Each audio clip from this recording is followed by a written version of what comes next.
ये अरे हाथ में दिया। अरे हाँ, बाप मर गया ना, मगर तू फिक्र नहीं करना, मैं ना, अरे इतने सारों को मैं पाल रहा हूं तो तेरे पर रोटी डाल दूंगा। ये ले ले रोटी ले।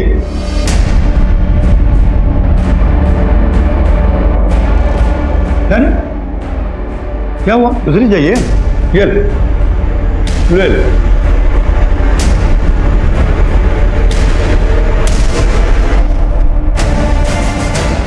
नमस्कार, आदाब। क्राइम पेट्रोल सतर्क के आज के एपिसोड में मैं अनूप सोनी आप सबका स्वागत करता हूं। मनीषा ताई, शंकर भाऊ, मैं आपको टेम्पो नहीं दे सकता, मुझे माफ करा। ऐसा नका ना बोलो अप्पा, अगर आप हमें टेम्पो नहीं देंगे तो हमारी सब्जियां, हमारे फल हम मंडी तक कैसे लेके जाएंगे? सब यही सड़ जाएंगी। भारी नुकसान हो जाएगा अप्पा, बर्बाद हो जाएंगे अप्पा हम। जानता हूँ शंकर भाई, क्या कर सकता हूँ। मेरे दोनों ड्राइवर कोरोना से 14 दिन के क्वारंटाइन में भर्ती है, अब कौन चलाएगा टेम्पो? चल मनीषा, अपना नसीबत खराब आए। नसीब और किस्मत इंसान खुद बनाता है शंकर।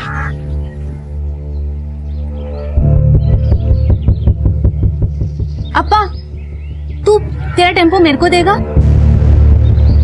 तू क्या करेगी टेम्पो? मैं चला कर लेके जाएगी मुंबई। तू मजाक क्यों कर रही है?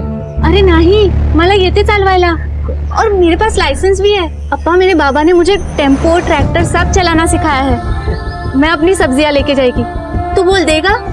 देख, तुझे ताई बोलता हूँ, तेरा ही टेम्पो है, लेके जा। शंकर भाऊ, तुमच्या बायको लय भवानी है, भवानी। ये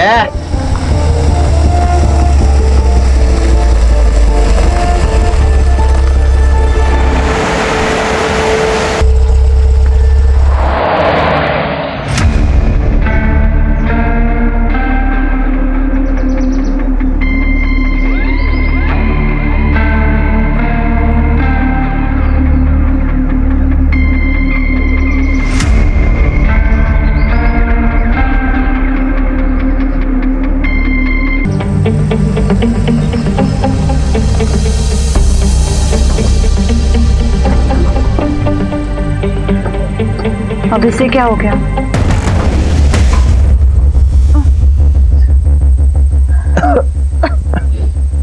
अभी क्या करें? फिलहाल तो किसी की मदद लेकर हाईवे तक पहुंच जाते, किसी मैकेनिक को बुलवाकर ठीक करवा लेंगे। चलो चलो।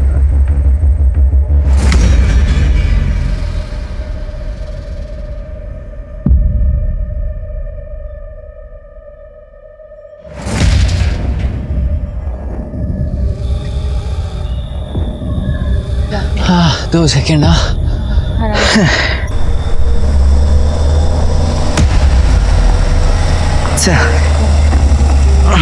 धीरे धीरे। गाड़ी आई, गाड़ी खड़ी। ए भाऊ भाऊ भाऊ भाऊ भाऊ, वो हमारा टेम्पो खराब हो गया है, आगे हाईवे तक छोड़ देंगे। बैठ जाओ। चल चल चल।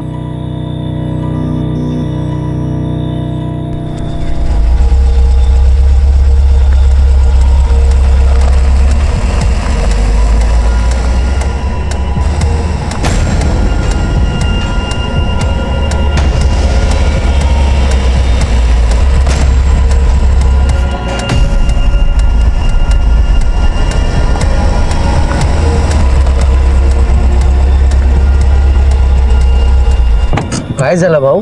क्या हुआ?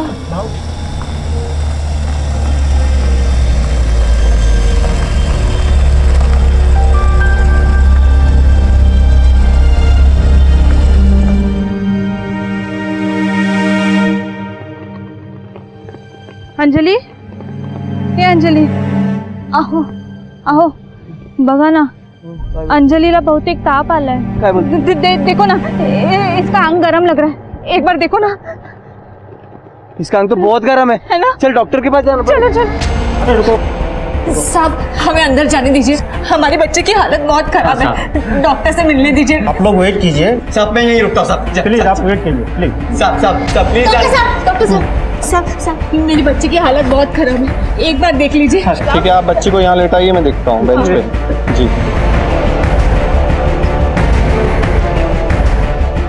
आई am sorry, she is dead.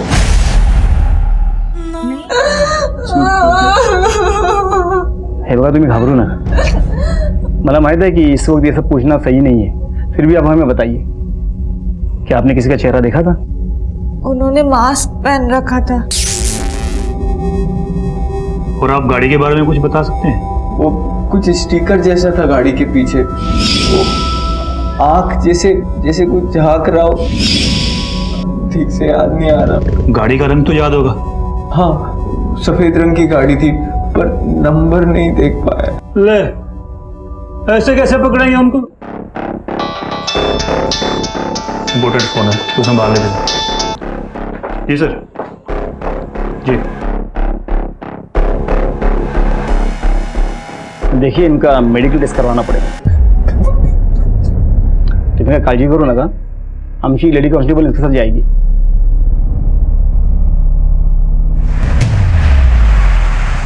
Sanjay, बोला। मैंने अपने फोन में आपके बचपन की डीपी लगाई है। क्यों? कितने क्यूट दिख रहे हो। मैं चाहती हूँ कि मेरा होने वाला बेबी तुम्हारे जैसा दिखे, तुम क्यूट और प्यारा। अच्छा।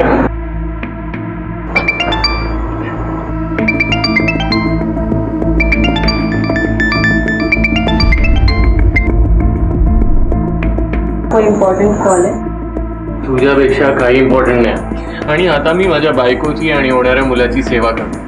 Meetings cancel.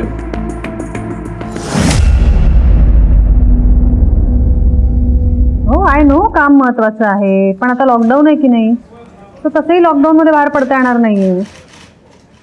नाही, मित्राकडे तर नाहीच नाही। बरं, एक मला फोन येतोय, मला फोन ठेवायला लागेल। And no means no, you are not going. Hello जी जी, हम पहुंचते हैं। बरवे, चलो, नासिक मुंबई हाईवे पे एक लाश मिली है।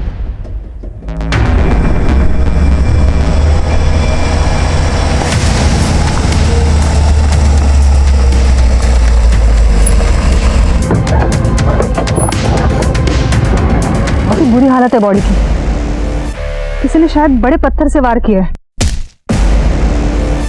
वाघमारे, जरा आजूबाजू बघा, काही सापडतंय का? मॅम, सगळीकडे बघा नीट। इसकी तो गर्दन भी मुड़ी हुई है। बरवे, ये वार इसीलिए किया गया ताकि बॉडी की शिनाख्त ना हो सके। मैम, ये देखिए, आपका अंदाजा बिल्कुल सही था मैम। फिर ताबत गया और फॉरेंसिक को भेज दो। अच्छा, ये बॉडी के जेब में कुछ आइडेंटिटी कार्ड या फिर कागज मिले? नहीं मैडम, कुछ भी नहीं मिला था, लेकिन एक गाड़ी पार्क है मैडम। बरवे, बघा जरा। Yes ma'am.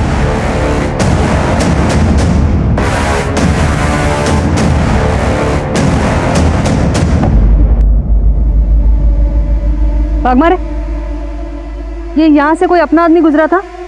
नहीं मैम, कोई नहीं गया था। ये बारिश की वजह से यहाँ की मिट्टी गीली हो गई है और ये गीली मिट्टी पर सारे निशान पड़ चुके हैं। मैम, ये फोन मिला। फोन तो लॉक्ड है, लेकिन नोटिफिकेशन से पता चल रहा है 23 मिस कॉल। उठा। कौन बोल रहा है? मैं गौतम पवार, पॉलिटिशियन संजय मंगर का पीए हूँ। पेशाई साहब से मेरी बात हुई थी संजय साहब के फोन से, और इन्हीं के कहने पर मैं यहाँ आया हूँ। और ये बाहर जो भीड़ लगी हो, ये मैडम सब संजय साहब के सपोर्टर्स हैं। ये लॉकडाउन में भीड़ जमा करने की जरूरत क्या थी? मैडम, इन लोगों को मुझे बुलाने की जरूरत नहीं पड़ी। ये जितने भी लोग बाहर खड़े हैं ना, ये सब संजय साहब को देवता की तरह पूछते हैं। वाघमारे, बाहेर जरा सांगा सगळ्यांना, लॉकडाऊन आहे, सोशल डिस्टन्सिंग पाळणं फर्ज आहे आम्हाला, आणि थोडं शांतपणे सांगा, प्रकरण नाजूक आहे। Yes madam. शिर्के, त्या वस्तू दाखवा त्यांना। ये चीजें पहचानते हैं आप? जी मैडम, ये तो सब संजय साहब के ही हैं। जा तुम्हें। ये संजय मानकर कब से मिसिंग है? कल शाम से। संजय मानकर की फैमिली के बारे में बताइए कुछ। मैडम, संजय साहब के छोटे भाई हैं, वो पढ़ाई के लिए लंदन में हैं, और संजय साहब अपने प्रेग्नेंट वाइफ के साथ यहाँ कसारा वाले घर में रहते हैं, वही उनका इलाका भी है। और वो वहाँ के बहुत मशहूर नेता हैं। तो फिर उनके दुश्मन भी काफी होंगे। हाँ मैडम, वो जो एक नेता है ना बाला जोशी, वो उनसे बहुत खुन्नस रखता है। खुन्नस?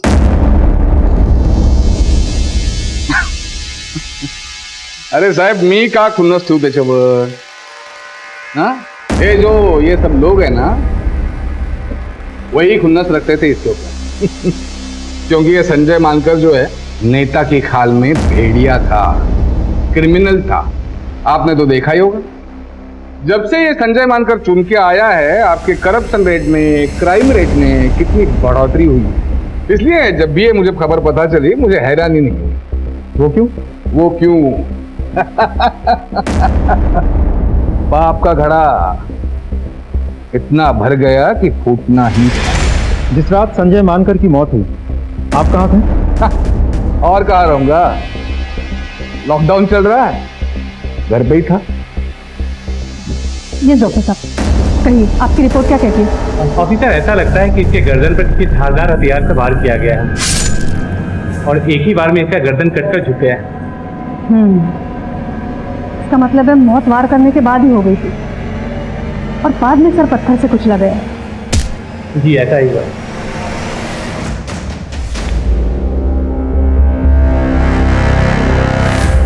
गौतम, तुम कुछ राज की बात बता रहे थे, बोलो। मैडम, राज के बाद जानते तो सभी, बस कोई बोलना नहीं चाहता। पता है संजय साहब जब 15 साल के थे ना, तब उनके बाबा जगन्नाथ साहब की चप्पल मरम्मत करने की दुकान थी बाजार में। उन दिनों हमारे गांव में जात पात की राजनीति अपने पूरे जोरों पर थी। एक नेता होते थे विश्वनाथ जोशी, अपने बाला जोशी के पिताजी। उन्होंने हमारे लोगों का जीना मुश्किल किया हुआ था। सरकारी नियम होने के बावजूद भी हमारे लोगों को ये ऋण समिति और सहकारी बैंकों से अपने खेती के लिए लोन मिलना मुश्किल हो गया था। और इसी बात की शिकायत जगन्नाथ साहब ने जिला परिषद में की। माफ करना भाव, मुझे परवाह नहीं है कोई अंजाम की, न तो शिकायत वापस करने की गुंजाइश। और हाँ, मेहरबानी करके हमारे औकात की बात न करें। फिर संजय साहब ने अपने पिताजी की मौत का बदला लेने के लिए बाला जोशी के पिताजी को मार डाला। जब वो वापस आए तो हमारे लोगों ने उन्हें अपना लीडर बना दिया और वो हमारे रॉबिन हुड बन गए। बस वहीं से जोशी खानदान के पतन की शुरुआत हुई। ठाकुर, मानकर केस की फाइल आना। देखिए, हम आपकी हालत समझ सकते हैं, लेकिन इस इन्वेस्टिगेशन को आगे बढ़ाने के लिए हमारे लिए जानना बहुत जरूरी है कि आपके पति संजय मानकर जी को किसने मारा। आपको किसी पे शक? सर, मुझे तो यकीन ही नहीं हो रहा, इतने अच्छे इंसान को कोई कैसे मार सकता है।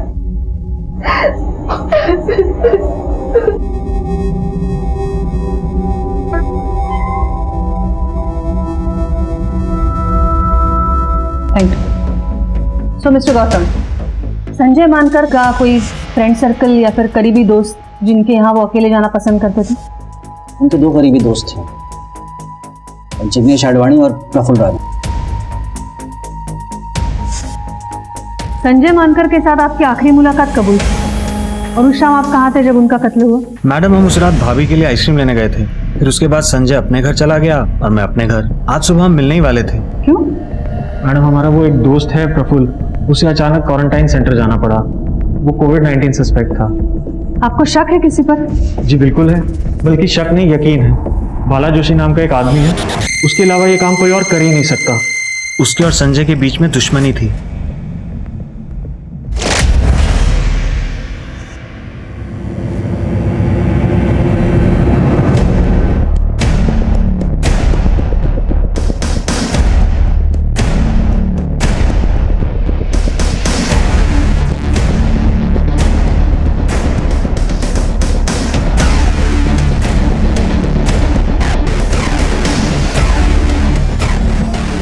अंजली, हे बघ, मी तुझ्यासाठी काय बनवलंय, खाएगी ना?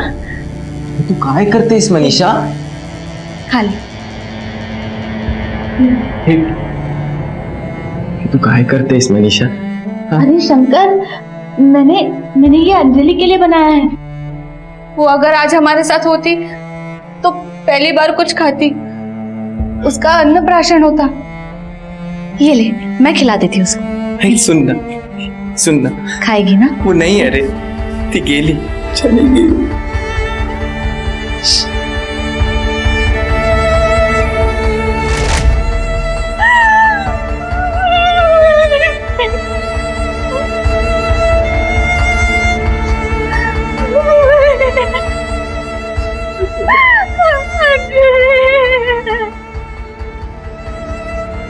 हाँ सर, बिल्कुल हो जाएगा सर। सर आप चिंता मत कीजिए सर, पक्का पक्का सर, 100%। जी जी सर। सर हाँ बाग बड़े, बोला। सर मनीषा का जहाँ पे रेप हुआ था वो सारा एरिया छान मारा, लेकिन वहाँ पे कुछ भी नहीं मिला, ना ही कोई आई विटनेस। कुछ मिलेगा भी नहीं, कोई दम नहीं है उस केस में। सर हमें उस गाड़ी को ढूंढना चाहिए जिस गाड़ी के बारे में शंकर ने हमें बताया था। अरे तुम बूढ़े हो गए हो बूढ़े, कल को वो स्टिकर मैं अपनी गाड़ी पे चिपका दूंगा, तुम तो मेरे पे केस बना दोगे। पंत साहब जाओ, चाय के लिए बोलो।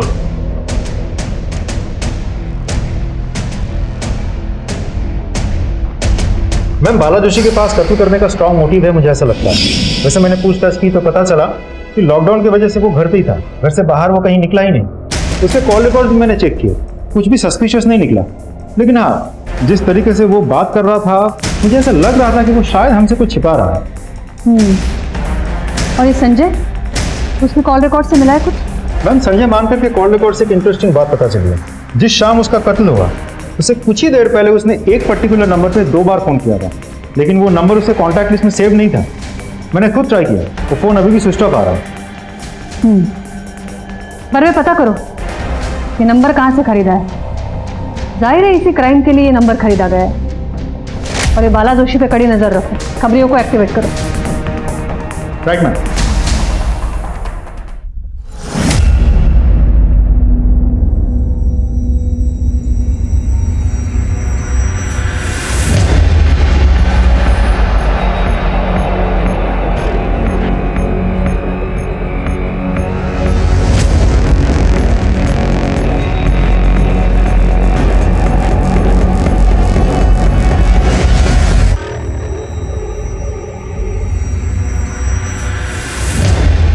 हेलो मैम, एक इंपॉर्टेंट इन्फॉर्मेशन मिली है। बाला जोशी ने हमसे झूठ कहा था कि वो लॉकडाउन के दौरान घर पे ही था।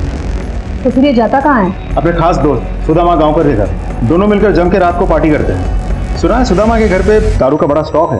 क्या उन दोनों ने उस रात भी पार्टी की थी जिस रात संजय मानकर का कत्ल हुआ था? जी मैम। या सुदामा गांवकर लगे उन्हें जरा।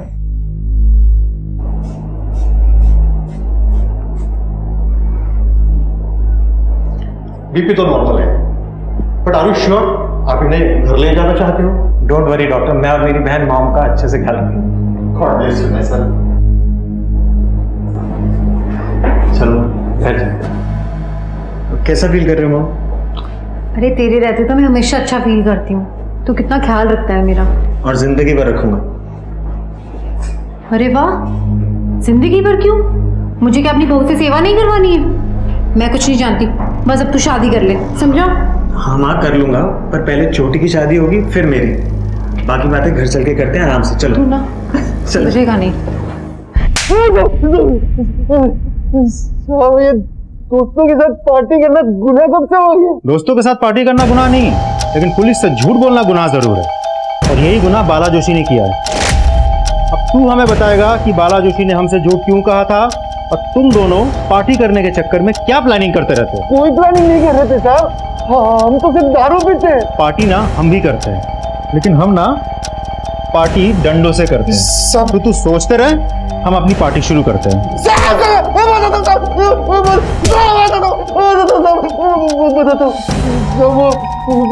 बाला संजय मानकर को मरवाना चाहता था साहब, और उसके लिए वो उस कॉन्ट्रैक्ट किलर प्रकाश मानसेकर को सुपारी भी दी थी साहब।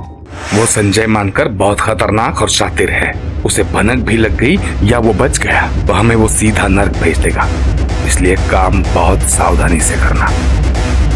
उस सब में वो मेरा मोबाइल यूज करता था साहब, और ताकि उसके ऊपर कोई शक ना हो सके, इसलिए।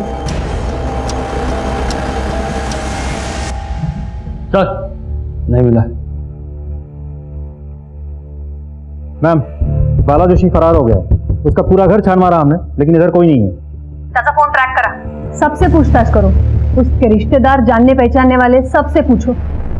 उसका इस तरह भाग जाना जाहिर करता है कि उसका संजय मानकर के कत्ल में हाथ है। होल्ड करा 1 मिनट। Hello, what? जी हम अभी पहुंचते हैं। बरवे हाईवे पे एक लाश मिली आहे, तुम्ही डिरेक्ट तिथे पोहोचा.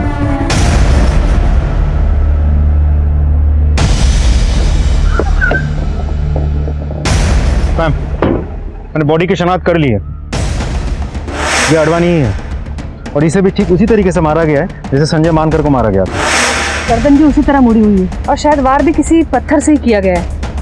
एक बात और मैडम, ये क्राइम स्पॉट भी पिछले क्राइम स्पॉट से ज्यादा दूर नहीं है. बरवे, ये पैरों के निशान देखो, ये उसी तरह के पैरों के निशान है जो पिछले क्राइम स्पॉट पे थे.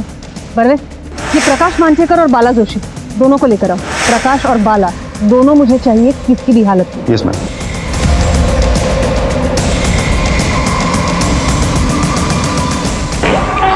मैम, मैंने हर जगह पूछताछ कर लिया.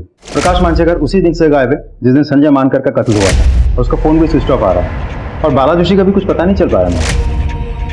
इन दोनों को आसमान खा गया, धरती निकल गई. बाला जोशी के घर वालों पर तो हमने नजर रखी थी. प्रकाश मांचेकर के घर पे कौन कौन है? उसकी वाइफ है मैम, जो कि फिलहाल प्रेग्नेंट है. इसका मतलब है वो अपनी वाइफ से कांटेक्ट करने की कोशिश तो जरूर करेगा.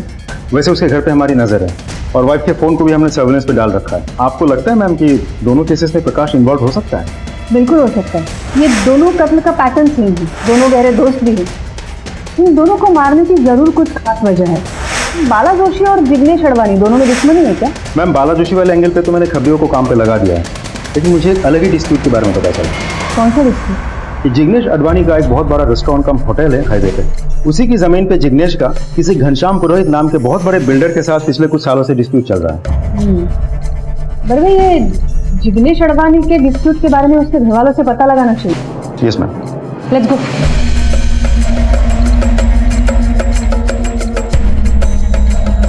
क्या आप हमें जिग्नेश और पुरोहित के डिस्प्यूट के बारे में बता सकती हैं? क्या बताऊं मैडम? बाहर आ जल्दी. कहाँ कर बेटा?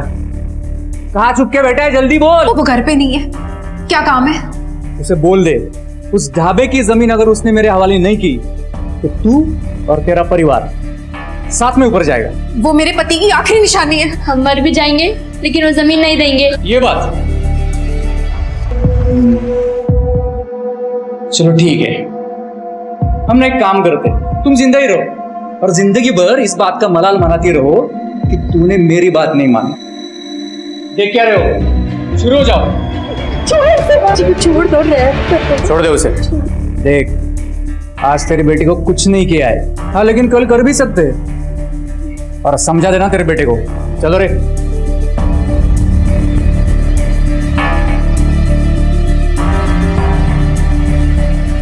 माँ, वो पुरोहित क्या हुआ? माँ, उस पुरोहित ने किया?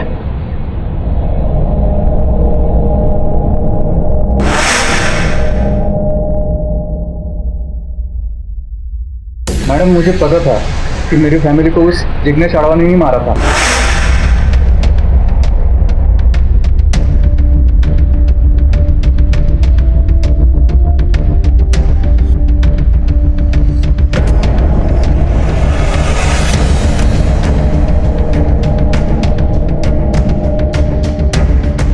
लेकिन ये बात मैं दुर्भाग्य से कोर्ट में साबित नहीं कर पाया. तो तू कैसे बच गया? वो मैडम, मुझे दूध से एलर्जी है ना, तो मैंने दूध नहीं पिया और मैं बच गया. तू इतने यकीन के साथ कैसे कह सकता है कि तेरे फैमिली को जिग्नेश नहीं मारा है? हाँ, मैं नहीं मारा तेरी फैमिली, लेकिन अफसोस ये सब जानकर भी तू कोर्ट में कुछ साबित नहीं कर पाएगा. और हाँ, एक बात और कान खोल के सुन ले, हमारी जमीन के बारे में एक बार और सोचा ना तो तुझे भी तेरी फैमिली के पास पहुंचा दूंगा. बस उसके बाद मैंने उस जमीन को भुला दिया और वो प्रोजेक्ट भी बंद कर दिया. इतनी जल्दी हार मान गया? अगर तेरे खिलाफ मुझे एक भी सबूत मिला तो मैं तेरी ऐसी हालत करूंगी कि अफसोस करने के लायक भी नहीं रहेगा तू. और एक बात याद रख, प्राइम सस्पेक्ट है तू हमारा.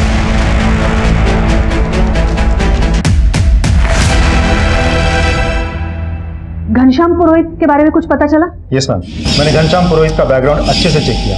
टिपिकल बिजनेसमैन है वो.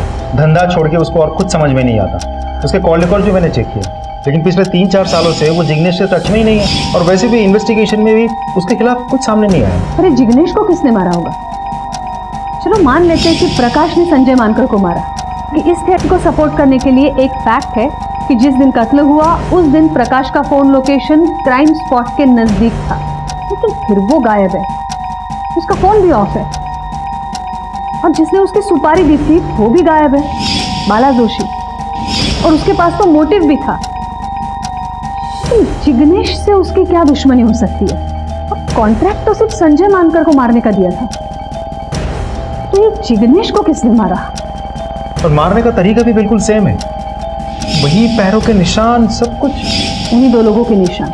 राइट। पर वे चलो मान लेते हैं कि एक प्रकाश है, तो फिर दूसरा कौन है? नहीं, ये घनश्याम पुरोहित को क्लीन चिट नहीं दे सकते हम। उसने भी अपने पूरी फैमिली को खोया है। इतनी आसानी नहीं तो चुप नहीं बैठेगा वो। और तुमने भी तो कहा था कि वो पक्का बिजनेसमैन है, तो हो सकता है उसने पूरे सोच समझ के साथ इन हत्याओं को अंजाम दिया हो। या फिर ये भी हो सकता है कि किसी के थ्रू ये सब करवाया हो। संजय को मारने के बाद प्रकाश को ही जिग्नेश की सुपारी दी हो। और हाँ, ये जिग्नेश से रिलेटेड जितने भी लोग हैं, उसकी माँ, स्टाफ, एवरी पॉसिबल पर्सन, सबकी जानकारी निकालो, एक को भी नहीं छोड़ना।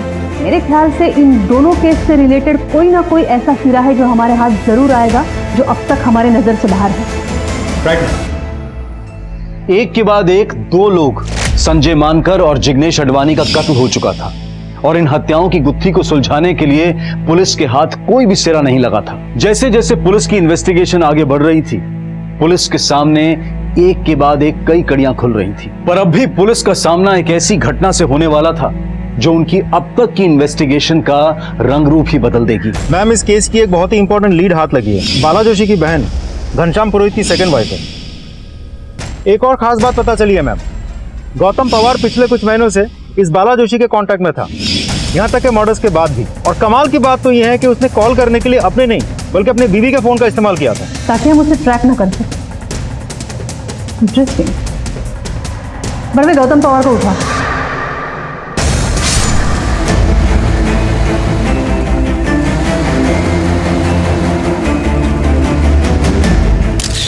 स्ट्रेंज। बड़वे, इसका भी सर पत्थर से कुचला गया है, गर्दन भी मुड़ी हुई, ठीक उसी तरह जिस तरह संजय और जिग्नेश को मारा गया। और ये देखिए, बिल्कुल वैसे ही पैरों के निशान। बड़वे, एक बात नोटिस की तुमने? ये मिट्टी यहाँ डाली गई है और फिर पैरों के निशान बनाए गए। यू राइट मैम, क्योंकि बारिश की वजह से आसपास की मिट्टी तो गीली है, लेकिन ये तो कंक्रीट है। यहाँ पैरों के निशान देख के लग रहा है कि किसी ने जानबूझ के यहाँ मिट्टी डाली है और फिर पैरों के निशान बनाए हैं, ताकि इन्वेस्टिगेशन को मिसलीड किया जा सके। थँक यू ग मनीषा, तू किती छान जेवण बनवतेस. अगं ताई, त्यात काय थँक यू. ये तो पड़ोसी धर्म है और आप और आपके पति कोई साधारण काम नहीं कर रहे हैं, आप तो सेवा कर रहे हैं. वो क्या बोलते हैं, कोरोना वॉरियर, कोरोना योद्धा है आप. इस कोरोना की वजह से म्युनिसिपल कॉर्पोरेशन में भी डबल ड्यूटी लगा रखी है. ऐसी मुश्किल घड़ी में तुम हमारे बच्चों को संभाल रही हो, उन्हें खाना खिला रही हो और हमारे लिए भी खाना बना रही हो. खरंच ग, मी तुझी खूप आभारी आहे. ताई, आम्ही तुमचे आभारी आहोत. चल मी येते, मला ड्युटीवर जायचंय. हो हो, सावकाश जावा. हो.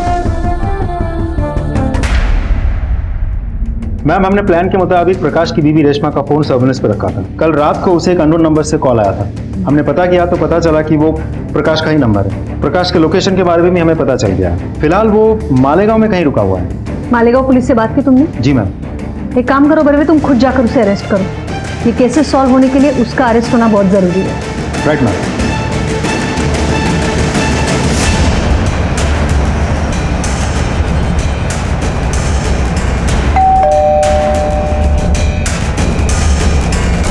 क्या मांगता है? प्रकाश मंचेकर कहां तक भागेगा? हाँ?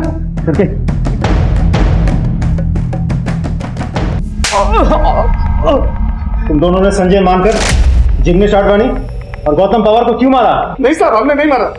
मतलब संजय को मारने की सुपारी मैंने दी, मैं मानता हूँ, लेकिन बाकी दोनों के बारे में वाकई कुछ नहीं पता. मैंने संजय की सुपारी दी, इसको दी. बता ना आप. बोलेगा?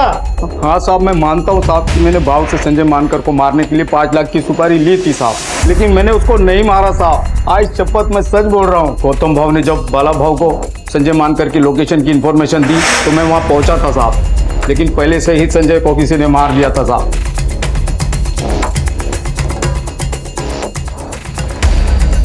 मैंने संजय की लाश को वहाँ देखा, लेकिन वहाँ बहुत ज़्यादा अंधेरा था, मैं ठीक से कुछ देख तो नहीं पाया। अब मैंने नहीं मारा था। तो फिर शहर छोड़ के क्यों भागा था? ओह मैडम, मेरे मन में लालच आ गई थी। बाव से मुझको कुछ पैसे और लेने थे, मैं वो लेना चाहता था, इसलिए मैं भी उसी रात को यहाँ से भाग गया था। मैं तू क्यों भागा था? मैं डर गया था मैम। मतलब जब आपने सुदामा को अरेस्ट किया तो मुझे पता चल ही गया था कि एक ना एक दिन आप मुझ तक पहुंच ही जाएंगे और आपको पता चल जाएगा कि संजय की सुपारी मैंने ही की। जिग्नेश अडवाणी के कत्ल के बारे में क्या जानता है? जिग्नेश के कत्ल के बारे में तो कुछ नहीं जानता मैम, मैंने कुछ नहीं किया। ये पुरोहित तेरा रिश्तेदार है, बहनोई है ना तेरा? हाँ वो बहनोई तो है मैम, लेकिन वाकई मुझे कुछ नहीं पता, मैंने कुछ नहीं किया उसको। गौतम पवार तो तेरा ही जासूस था, फिर उसे क्यों मरवा दिया? मैं उसे क्यों मरवाऊँ गौतम को? गौतम तो मेरे लिए काम करता था मैम, मैं क्यों मरवाऊँ? आज शपथ मैम, मैं भी कुछ नहीं जानता। मैं तो तभी से मालेगांव में था मैडम, आप चाहे तो वहाँ के लोगों से पूछ सकते हैं, मैं वही था मैडम, मैं कहीं नहीं गया मैडम। आज शपथ मैं सच बोल रहा हूँ मैडम। सर, मनीषा रेप के जो सस्पेक्ट है उनके स्केचेस रेडी हैं। अरे यार, तुम अभी तक उसी लेवल पे अटके हुए हो, इसीलिए तुम्हें अभी तक प्रमोशन नहीं मिला। तुम एक काम करो, ये फाइल लो, घर जाओ, आराम से केस सॉल्व करो। पन साहब, अरे क्या सर?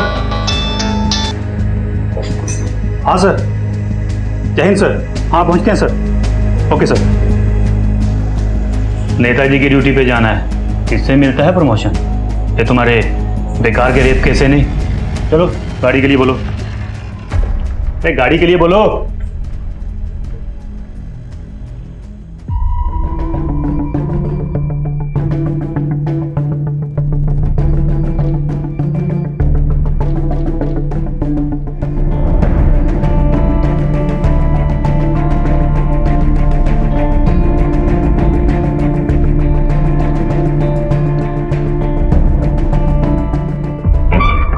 मैम,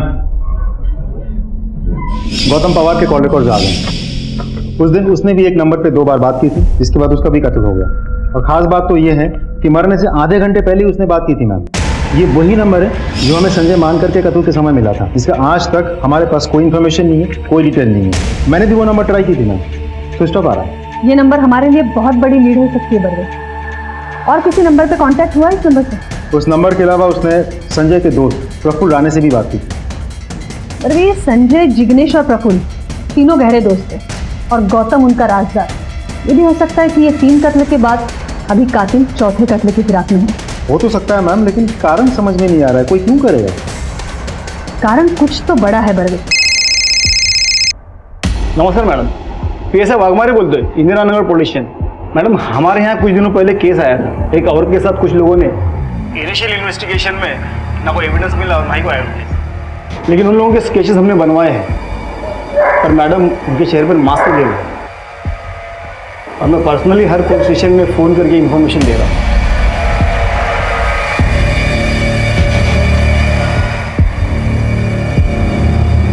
ओके, आप हमें स्केचेस भेज दीजिए। Thank you madam, thank you very much.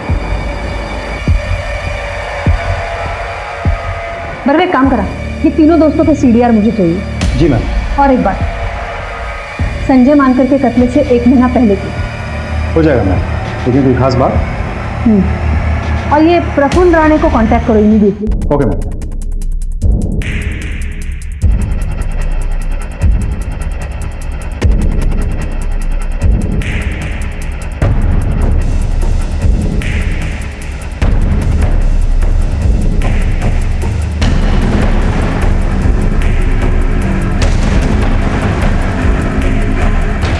क्या प्रफुल्ल राणे क्वारंटाइन सेंटर से गायब है? कब से? सर, आज शाम को ही मैंने दवा दी थी, उसके बाद मैं कब कहाँ गायब वो कुछ पता ही नहीं। मुझे आज पूरे दिन की CCTV फुटेज चाहिए, अभी इसी वक्त।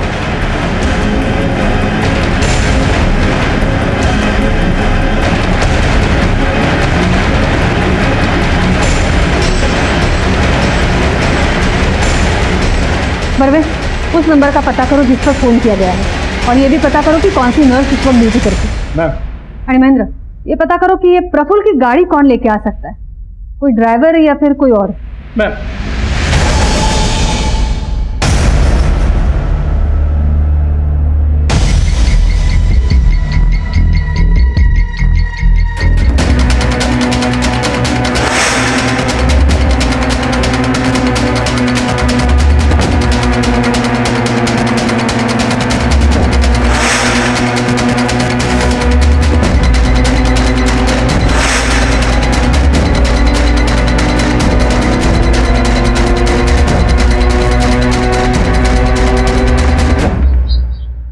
मी तर कालपासून ड्युटीवर गेलेली नाही आहे. वो एक्चुअली मुझे फूड पॉइजन हो गया है. घर का खाना खा के फूड पॉइजनिंग कैसे हो सकता है? और वैसे भी लॉकडाउन की वजह से सारे होटल्स बंद है. आपने खाना कहाँ से मंगवा लिया था? बाहेरून मागवलं नव्हतं. वो मेरी पड़ोसन है ना मनीषा चौहान, उसने मुझे खाना दिया था और मैंने वही खाया था. उसने आपको खाना क्यों दिया था? सब वो मेरे बच्चों की आजकल बहुत देखभाल करती है और ती त्यांना जेवायला पण घालते. लेकिन मैं मेरा और मेरे पति का खाना घर पे आके बना देती हूँ. वो तो परसों मुझे देर हो गई थी, इसलिए मनीषा ने मुझे खाना दिया था.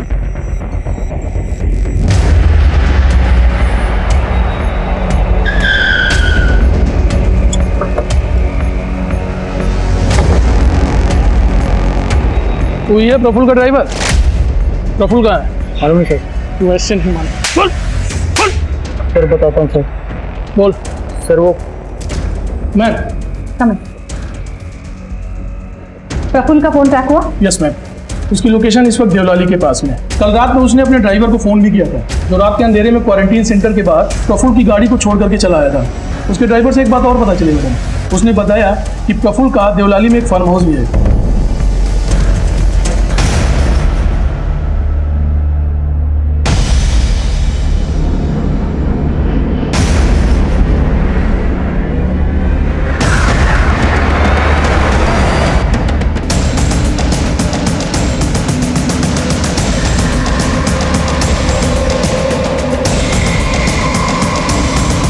मनीषा, तुम्हें ये सब करने की क्या जरूरत थी? क्या तुम्हारा पुलिस डिपार्टमेंट पर भरोसा नहीं था?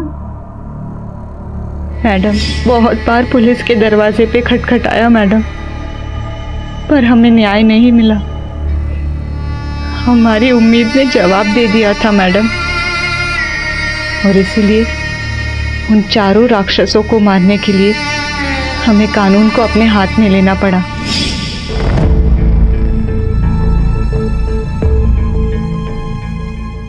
तुमने उन्हें पहचाना कैसे? जिस दिन उन राक्षसों में से एक राक्षस हमारी बस्ती में राशन बांटने आया, उस दिन मैं उसे पहचान गई.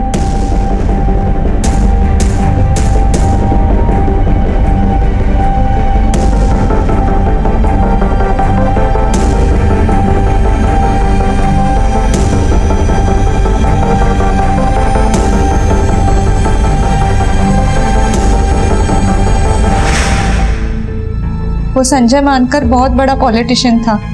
फिर मैंने उसे अपने झूठे प्यार के जाल में फंसाने की कोशिश की.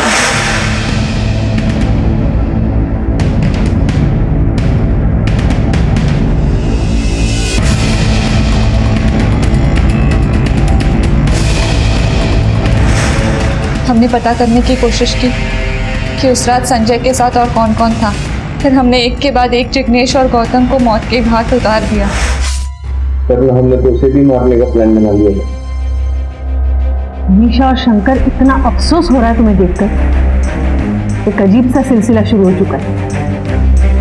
विक्टिम्स क्रिमिनल बन रहे हैं और क्रिमिनल्स विक्टिम.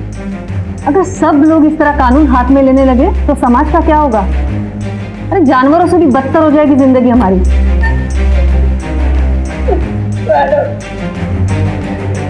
हमें माफ कर दीजिए मैडम. वो बहुत बड़े लोग थे, उनके पास पैसा था, पावर था. हमें लगा कहीं वो इस चीज का इस्तेमाल करके इस केस को दबा ना दे. मैडम, वैसे भी हम गरीबों की कौन सुनता है? कानून सबकी सुनता है मनीषा, और सबके लिए सेम होता है. जरूरत है उस पर विश्वास करने. थोड़ी देर सब्र होती, लेकिन गुनहगार पकड़े जरूर जाते. वो कोई हैबिचुअल क्रिमिनल्स नहीं थे. उन्हें भी अपराध का पछतावा हुआ होगा.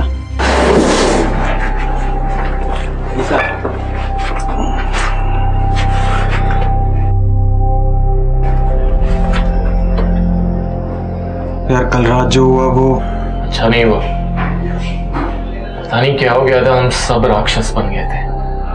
हाँ यार, हम सब राक्षस बन गए हैं. देख, मुझे भी बुरा लग रहा है, लेकिन क्या करें, बुरा सपना समझ के भूल जाते.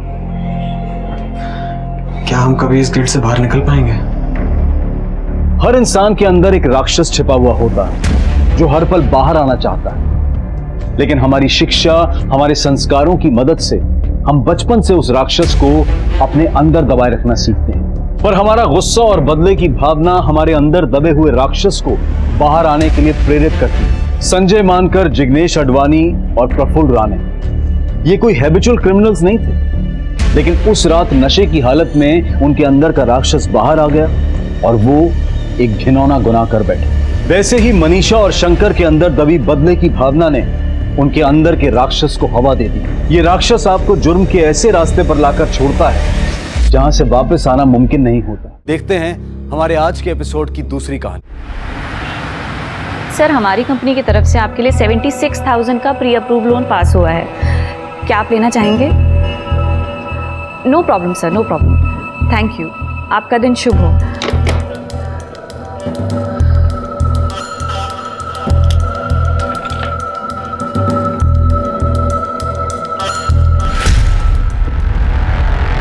Good morning madam.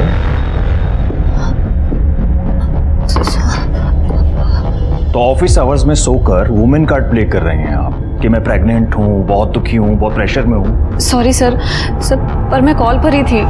Call disconnect हुआ तो मैं थोड़ा नहीं मैडम, बहुत आराम करती हैं आप, मैं देखता रहता हूँ आपको। और आपके थ्रू जो लोन सैंक्शन हुए हैं ना, अभी तक उनकी रिकवरी नहीं हुई है, उन पर ध्यान दो। अगर वो रिकवरी नहीं हो तो पैसे सारे तुम्हें भरने पड़ेंगे या फिर जेल जाना पड़ेगा, समझिए आप। Sir please calm down sir, ऐसा नहीं होगा। वो रिकवरी जल्दी हो जाएगी। इंस्टॉलमेंट ऐसा होना भी नहीं चाहिए। अगर वो रिकवरी नहीं हुई ना तो सारे पैसे भुगतने के लिए तैयार है ना। चलो काम करो, और आप लोग भी काम कीजिए।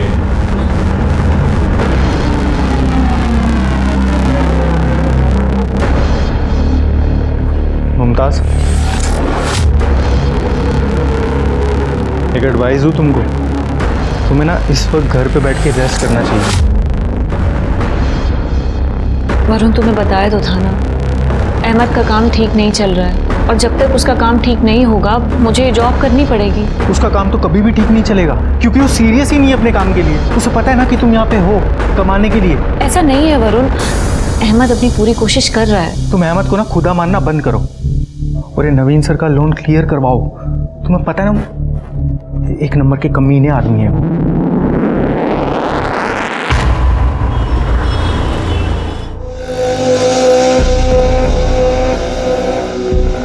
अहमद फोन उठाओ। अहमद कहाँ बिजी हो? मुमताज, अभी तक यहीं हो? चलो घर तुम्हें ड्रॉप कर देता हूँ। बैठ जाओ, रात बहुत हो गई है। चलो आराम से। अहमद, मैं वहाँ ऑफिस के बाहर से कब से तुम्हें फोन लगा रही थी और तुमने मेरा फोन नहीं उठाया, और मैं वहाँ बेवकूफों की तरह सोच रही थी कि तुम शायद बिजी होगे। So sorry. वो फाइनल मैच आ रहा था, मैं देखने के लिए बैठ के मैं भूल ही गया तुम्हें लेने जाना है। सॉरी। सही, मतलब घर बाहर सब मैं संभालूं और तुम यहाँ आराम से सोफे पर बैठकर दारू पियो, टीवी देखो, बहाने बनाओ। तुम्हें पता है तुम्हारी वजह से रोज नवीन सर सबके सामने मुझे कितना सुनाते हैं वो लोन अमाउंट्स के लिए। तो तुम उसका गुस्सा मुझ पर क्यों उतार रही हो? मैं लोग तुम्हारे पास इसीलिए लेके आया था कि मैं चाहता था तुम्हारा टारगेट पूरा हो। अब वो लोग लोन की किस्त नहीं दे पा रहे, लोन नहीं चुका पा रहे, तो मेरी क्या गलती है? एक तो मैंने तुम्हारी मदद की, ऊपर से तो मुझे सुना रही हो। सही कह रहे हो, गलती तुम्हारी नहीं है, मेरी गलती है। आई एम सॉरी।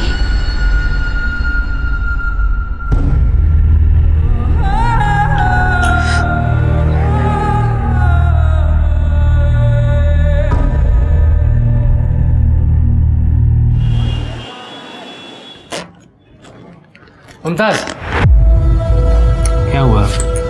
कल की बात से अब तक नाराज हो तुम? सॉरी बोला था ना तुमको। सॉरी बोलने से सब ठीक हो जाएगा क्या अहमद? मैं हूं ना, मैं सब ठीक कर दूँ। अच्छा सुनो, शुक्ला के लोन की किस्त है, तुम जमा कर देना। चलो।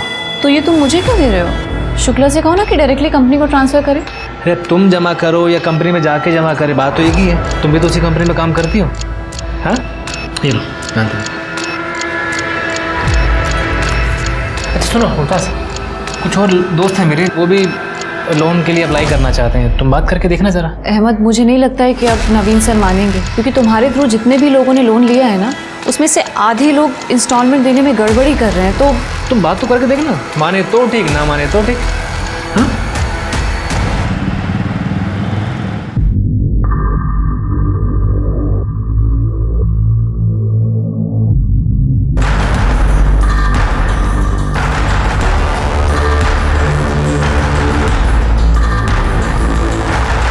चेकअप पे लिए गए थे ना तुम, क्या कहा डॉक्टर ने? यही कि स्ट्रेस कम लूँ और आराम करूँ, जो कि मेरे लिए पॉसिबल नहीं है।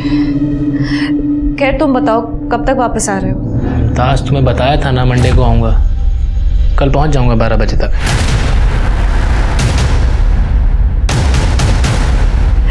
अहमद प्लीज़ जल्दी वापस आओ ना, मुझे अच्छा नहीं लग रहा है, बहुत घबराहट हो रही है। मुमताज अब तुम दोबारा शुरू मत हो, आ रहा हूँ ना कल।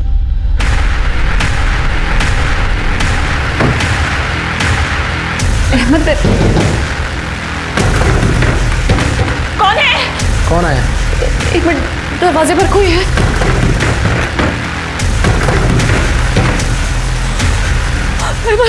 अहमद वो लोग आ गए। कौन आ गया? मुमताज कौन आ गया?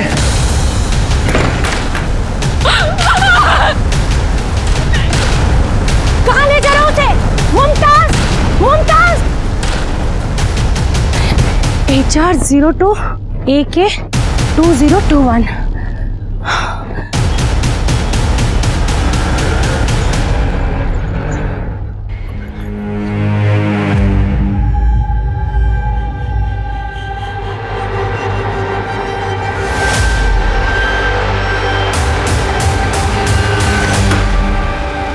ये सब क्या है? शिवाना आपा, मुमताज कहाँ है? साहब यही है अहमद, मुमताज का शौहर। बेचारी का 8वां महीना चल रहा था साहब, पता नहीं है मक्कर उसे छोड़कर कहाँ भाग गया था। इन्होंने बताया कि कल 2 आदमी जबरदस्ती आपकी बीवी को घर से उठा के ले गए। क्या? मुमताज ने कभी कुछ बताया था ऐसा? नहीं सर, मैं तो 3 दिन से काम के सिलसिले में बाहर गया हुआ था, अभी लौट रहा हूँ आपके सामने। तुम्हारा फोन क्यों स्विच ऑफ है? और मुमताज का फोन भी बंद है। मुमताज का फोन बंद है ये तो मुझे नहीं पता, और फोन की बैटरी डेड हो गई थी तो रास्ते में बंद हो गया। रास्ते में कोई चार्ज करने के लिए जगह नहीं मिली, इसलिए अभी भी बंद है। साहब कल आदमी जिस गाड़ी से आए थे उस गाड़ी का नंबर मैंने नोट कर लिया था, ये लीजिए। ये गाड़ी तो हरियाणा के रामफल चौधरी के नाम रजिस्टर्ड है। तुमने कभी सुना है इस रामफल चौधरी का नाम? अच्छा, मुमताज का हरियाणा से कोई कनेक्शन? सर मायका है हरियाणा में मुमताज का, हम दोनों ने भाग की शादी की है। मुमताज के घर वाले इस शादी के सख्त खिलाफ थे। सर मुझे लगता है कि मुमताज के घर वालों ने उसे उठाया है। सर जिस लड़की की किडनैपिंग हुई है वो एरिया आपकी ज्यूरिडिक्शन में आता है, और जिस गाड़ी से किडनैपिंग की गई थी वो गाड़ी भी इसी एरिया से रजिस्टर्ड है सर। लड़की का अपने घर से भागकर शादी करने का मामला है सर।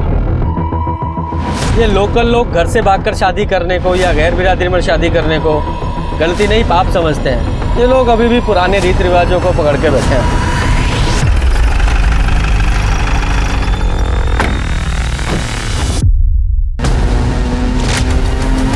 सर सर वही गाड़ी है जिससे किडनैपिंग हुई थी, 2021।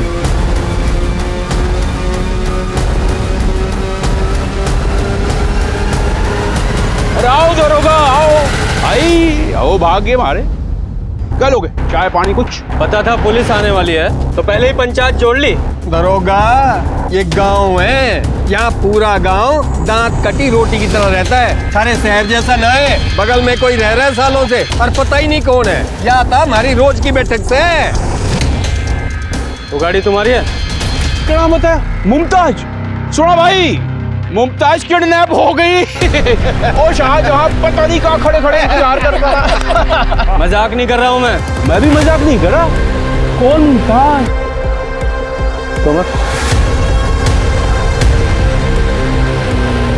ये मुमताज, ये मुमताज है। तेरा तो मैं ए शांत खड़ा है।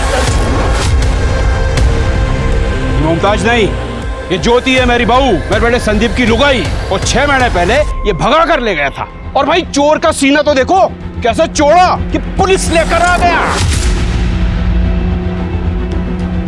वो जो मुमताज है ना, ज्योति, जब भागी थी तो उसकी कंप्लेंट हमने की थी। उसकी FI कॉपी है हमारा, ला दिखा। ये देखो जी, ये है वो कॉपी। हमारे गांव का छोरा कपिल परसों दिल्ली गया था, तो वो ज्योति से टकरा गया। उसने आके गांव में बताया कि ज्योति तो दिल्ली में रह रही, तो हम जाके उसे उठा लाए। अब ये बताओ इसमें किडनैपिंग किस बात की? जब उस लड़की का नाम ज्योति है तो तुम मुमताज क्यों बता रहे हो? सर ये लोग ठीक कह रहे हैं, उसका असली नाम ज्योति और मेरा पंकज है। सर हम दोनों नाम बदल कर ही दिल्ली में रह रहे थे। हम अगर नाम नहीं बदलते ना तो ये लोग हमें ढूंढ के जान से मार देते सर, हमारी मजबूरी थी। हाँ जी, हो गई आपकी तसल्ली? अब आपका काम हो गया, आप निकलो यहाँ से। ये हमारे घर का मामला है, हम निपट लेंगे। सर प्लीज, सर प्लीज आप एक बार ज्योति को बाहर बुला दीजिए, उसकी जान को खतरा है सर। अरे उसकी छोड़ तू अपनी सोच। वो निकलना यहाँ से। पीछे बाहरी लुकाइए, मैं देख लूंगा क्या करना उसे। सर ज्योति के पेट में मेरा बच्चा है सर, मेरे बच्चे की जान को खतरा है सर। अरे मार मार का तीसरा बना दूंगा तेरा। उसके पेट में तेरा नाम मेरा बच्चा है। के पेट में मेरा बच्चा है। खान मसाला मांग रही है तेरी, जैसा बोलेगा नहीं गाड़ दूंगा। शांत खड़ा रहे। जिस औरत को किडनैप करके लाए हो, मुमताज या ज्योति जो भी है, इससे मिलना है और मिल के ही जाएंगे। आई बात समझ में? चलो हटो। हमारा घर है, अंदर जाके दिखाओ। दरोगा अंदर तो जा नहीं पाओगे, मैं भी देखूं थारे में भीम कौन है। अरे पीछे हटो। दरोगा पीछे। इतना चिल्लाने की जरूरत नहीं था। ज्योति हमारा वारिस हमें देख के चली जाए, फिर सुश्री जहां जाना चाहिए, कोई मतलब ना है मन।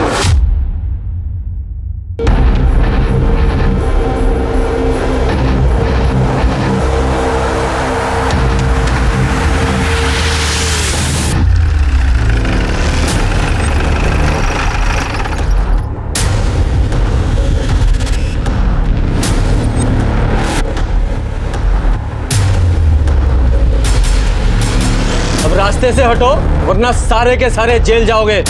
हटाओ लाठियां। चलो हटाओ हटाओ चलो।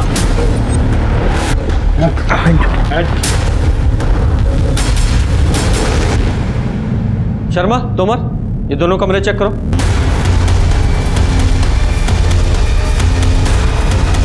शर्मा, तोमर,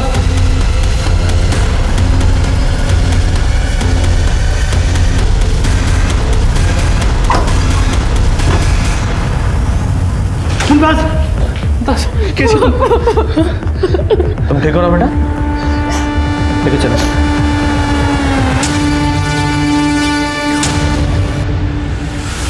इन लोगों से डरने की जरूरत नहीं है, घबराओ मत, तुम सेफ हो।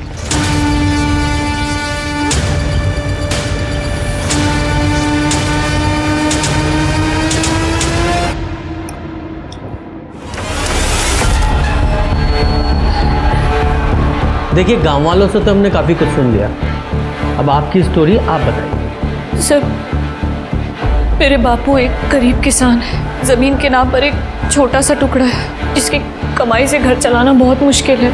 पढ़ाई तो दूर की बात थी सर, पर मैंने बहुत मेहनत की सर। पढ़ाई में अच्छी थी मैं, इसलिए ग्रेजुएशन तक वजीफे पे मैंने स्कॉलरशिप पर अपनी पढ़ाई पूरी की। मैं काम करना चाहती थी सर, कुछ बनना चाहती थी। फिर एक दिन पास वाले गांव में एक शादी में गई मैं। वहाँ संदीप की नज़र मुझ पर पड़ी। उसने अपने बापू को रिश्ता लेकर मेरे घर भेज दिया सर, और मेरे बापू को लगा कि लड़की की शादी बिना दहेज के हो रही है, तो उसकी शादी कर दो। तो उन्होंने मेरी ज़बरदस्ती शादी कर दी संदीप के साथ, जहाँ मुझे प्यार, इज्जत कुछ ना मिला। लेकिन इतना काफ़ी नहीं था सर।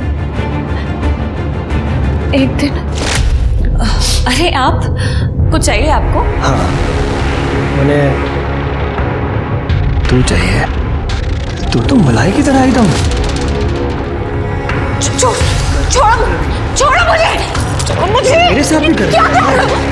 माजी, पिताजी, माजी, छोड़ो मुझे। अरे काहे गला फाड़ रही है छोरी?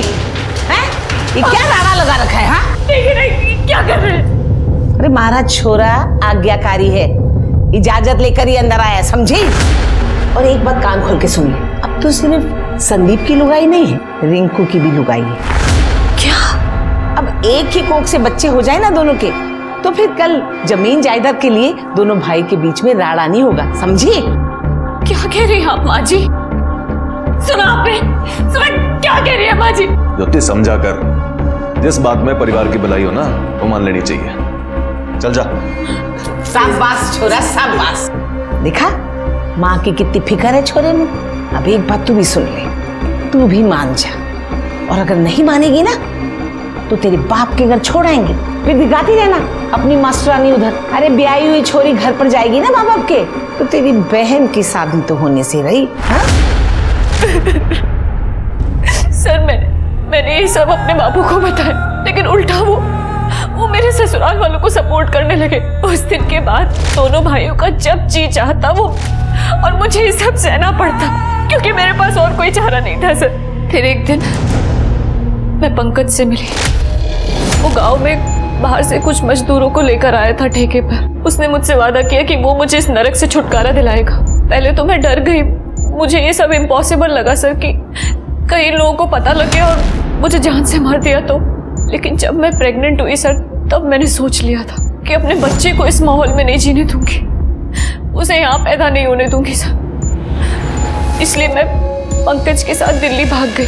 मुझे लगा कि मैं उस नरक से निकल चुकी हूँ, लेकिन ऐसा नहीं था सर, ऐसा नहीं था। सर मैं आपके हाथ जोड़ती हूँ सर, मैं आपके पैर पड़ती हूँ सर, मेरे बच्चे को बचा लीजिए सर, सर प्लीज मैं हाथ जोड़ती हूँ सर, ये लोग मुझे मार देंगे सर। रे दरोगा झूठ बोल रही से छोरी। अरे तने कद सुना कि बहु विवाह हुए, छोरी का ब्याह एक छोरे से हुए और सबकी लुगाई बन जाएगी। अरे जाके संग कोई अत्याचार होता तो मैं चुपचाप सहन करता। ये सब तो इस छोरे के चक्कर में खड़ा रहे चुपचाप। अरे तने मारे पीछे पड़ जाओ और ये जाके संग गेल हो जाए। अरे झूठा इल्जाम लगा रही से मारे पे। सर मैं झूठ नहीं बोल रही सर, मैं झूठ नहीं बोल रही। हाँ झूठ ना बोल रही से। अरे इसके लक्षण तो शुरू से ठीक ना थे, इसीलिए तो जल्दी ब्याह करा दिया मैंने इसका, ताकि बिरादरी में नाक ना कटे मारी। सर प्लीज मेरा यकीन करिए सर, आप चाहे तो बिट्टो से पूछ सकते हैं, उसको सब पता है इन लोगों ने मेरे साथ क्या क्या किया है सर। बिट्टो कौन है? अरे नौकरानी थी हमारी और इसकी घड़ी लाडली है। अब से तुझे फटे पुराने कपड़े पहनने की जरूरत ना है, ये ले अब से इन्हें पहन, और किसी चीज की जरूरत हो ना तो बता देना। हाँ लुटा दे, सारा घर लुटा दे इस पे, नौकरानी को महारानी बना दे, पैर की जुत्ती को सिर पे चढ़ा रखा है। बुलाइए बिट्टो को। कहां से बुलाएं? ये भागी उसके पीछे वो भागी, 2 महीने हो गए, घर का पैसा जेवर सब लेके भागी। और आपकी थाने में रिपोर्ट लिखाई थी चोरी की, ना बिट्टो मिली ना चोरी का सामान। नहीं सर ऐसा नहीं हो सकता सर, जरूर इन लोगों ने बिट्टो के साथ कुछ किया है सर। मैं तेने बता रहा हूँ दरोगा, ज्योति में इतना दिमाग ना है, ये सारी करतूत ना इस नीच की है कि सारा इल्जाम हमारे पे लगा दे और हम इसके झूठ की सजा काटे। नहीं सर नहीं, मैं ऐसा बिल्कुल नहीं चाहता हूँ सर, मैं बस इतना चाहता हूँ कि मेरी होने वाली औलाद सही सलामत रहे, जो ज्योति के पेट में। तेरा बच्चा ज्योति, तुम कहते क्यों नहीं है कि मेरी औलाद है? अरे बता ज्योति, इधर देखो, ये मेरी औलाद नहीं है। ज्योति, तुम्हारे लिए मैं यहाँ मरने चला आया, इन सब से बचने के लिए तुमने मेरा इस्तेमाल किया। दरोगा जी देख लिया आपने, मैंने पहले ही बताया था आपको कि ये बालक ये संदीप का है और ये है संदीप की लुगाई, और बिना तलाक की ये शादी वैसे भी गैर कानूनी है। हमको कुछ नहीं चाहिए, हमें अपना वारिस मिल जाए, फिर इसकी मर्जी जहां चाहे वहां चली जाए। चल उठा ले, चल इसको। पंकज प्लीज मुझे अपने साथ ले चलो। पंकज ये लोग मुझे मार देंगे। पंकज प्लीज। सर आपको जो करना है कीजिए, मेरा इसके साथ कोई रिश्ता नहीं है। पंकज बंद करते रहा नाटक, और कितनी बेइज्जती करवाएगी मारी तू। संदीप चल गाड़ी में बैठा इसको। नहीं सर मुझे उनके साथ नहीं जाना है सर, मुझे बचा लीजिए सर, मेरे बच्चे को बचा लीजिए, बहुत डर लग रहा है। ज्योति आप लोगों के साथ नहीं जाएगी, अपने पिता के साथ जाएगी। दरोगा क्या बोल रहे थे? मैं न ले जा सकूं भी नहीं। अरे बिरादरी में हुक्का पानी बंद कराएगा क्या मारा? अरे ब्याही छोरी है, पियर नहीं ससुराल जाएगी। चुप, बकवास नहीं, वरना सब लोगों को हवालात में डालूंगा मैं। ये कानून तुम्हारे समाज के हिसाब से नहीं चलता है, कानून के हिसाब से समाज चलेगा। और हाँ, ज्योति को या उसके बच्चे को नुकसान पहुंचाने की सोचना भी मत। लेके जाओ उसे, जा बेटा। और तुम लोग ज्योति का बुरा करने के बारे में सोचना भी मत, और निकलो यहां से, चलो।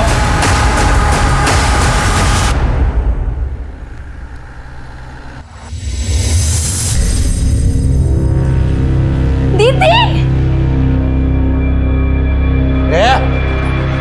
दूर रहते, बड़ा मोटा काम करके आई से ना, जो खुश हो रही से गाना गले लगने की जरूरत ना से। बापू आपको कभी तरस नहीं आता मारे पे? अरे सगी बेटी हूँ। तन्ने आया था तरस मारे पे? अरे थारे करतूत की वजह से आज हमारा गांव में हमारा दरवाजे पे कोई थूकने तक ना आता है। अरे मारा बस ना चलिया, नहीं तो वही थाने में गला तोड़ देता थारा मैं।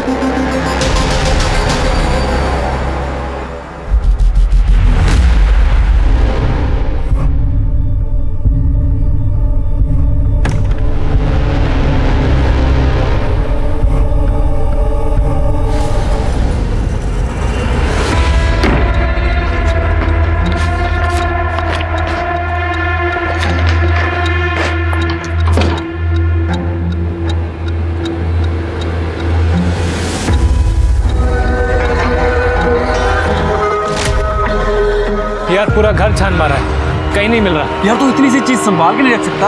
अब गलती की है तो भुगत। अब मुझे तो समझ में नहीं आ रहा क्या करूं, तू ही बता दे। मुझसे मत पूछ, जो करना है कर।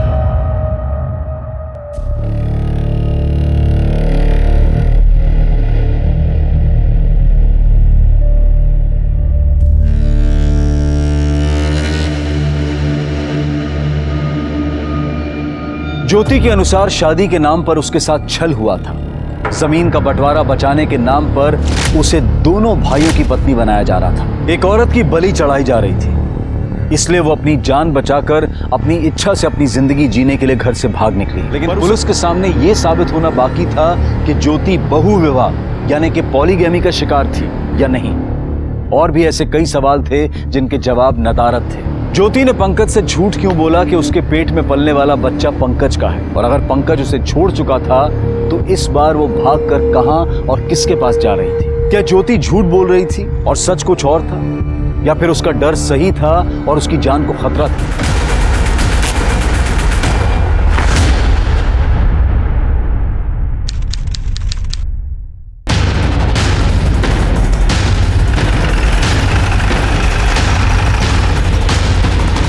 और ये इन्होंने तो मिसिंग कंप्लेंट भी नहीं लिखवाई।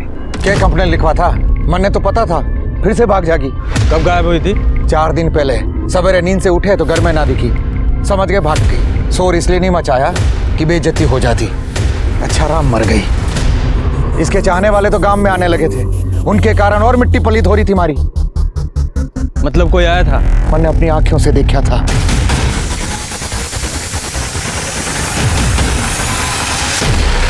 जब उसने मारा घर छोड़ ही दिया था, हमारे वारिस को लेके भाग गई थी, इज्जत का भट्टा बिठा दिया, तो फिर हमें क्या मतलब? वो सुसरी जिंदा है या मर गई? तुम लोगों ने उसे मारने की धमकी दी थी ना? भूल कर रहे दरोगा, हमारा वंश बढ़ाने वाला था उसके पेट में।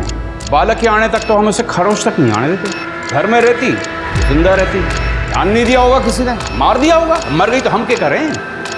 ज्योति जिस रात गायब हुई, तू कहाँ था? घर पे ही थे। और कहाँ थे हम? और तू? अरे घर पे ही था। किशन ने बताया कि ज्योति से मिलने कोई आदमी आया था, अंदाजा है कौन था वो? यो तो पता नहीं कौन था, पर हाँ कोई तो मिलने आया था। भाई साहब, ये ज्योति का घर यही है क्या? हाँ भाई साहब, क्या घर तो यही है, बाकी तू बता, तू कौन है? क्या काम है तूने ज्योति से? भाई साहब जेल भिजवाना है उसको। मुमताज बन के मेरे ऑफिस में काम कर रही थी और पैसे लेकर भागी है वो। बोला तू जेल भिजवाएगा? बेवकूफ लग रहे हैं हम। नहीं भाई साहब देखिए, आशिकी उड़ाने आया ना ज्योति से? मार साले को। आशिकी उड़ाने आया ना? तेरा हवाई जहाज में आता हूं मैं साले। रिंकू समझा। अरे तो तेरी ज्योति मुमताज जो कोई भी है अभी आना रहती, अपने बाप के घर पे है वो, वहीं जाके बस। शर्मा, ये ज्योति ने बताया था कि उसे बहुविवाह पॉलीगैमी के नाम पर दोनों भाइयों के साथ सोने के लिए मजबूर किया जा रहा था, जिसकी गवाह उनके घर की नौकरानी वो बिट्टो थी। ज्योति झूठ बोल रही है सच बोल रही है, ये जानने के लिए बिट्टो का मिलना बहुत जरूरी है। लेकिन सर ज्योति के ससुराल वालों ने कंप्लेंट लिखवाई थी कि बिट्टो उनके घर पे चोरी करके भागी। तुम्हें लगता है ये ज्योति के ससुराल वाले सच बोल रहे? हेलो, क्या? ठीक है सर, दिल्ली से पीएसआई तोमर का फोन था। पंकज अपने घर से गायब है या गायब कर दिया गया है? शर्मा, इस पंकज के कॉल रिकॉर्ड्स और मोबाइल लोकेशंस निकालो और अपने खबरियों का अलर्ट करो। ये बिट्टो और इस पंकज दोनों का मिलना बहुत जरूरी है। इतनी जल्दी क्यों है तने मरने की? एक बार मारा काम हो जाने दे, फिर तेरी यो इच्छा भी पूरी कर दे। इसलिए खा पी के तू मस्त रह। नहीं, मुझे जाने दो, मैं किसी को कुछ नहीं बताऊंगी। मुझे जाने दो यहाँ से। यो तेरी सजा है जिसे तुझे भुगतना पड़ेगा। मुझे नहीं खाना।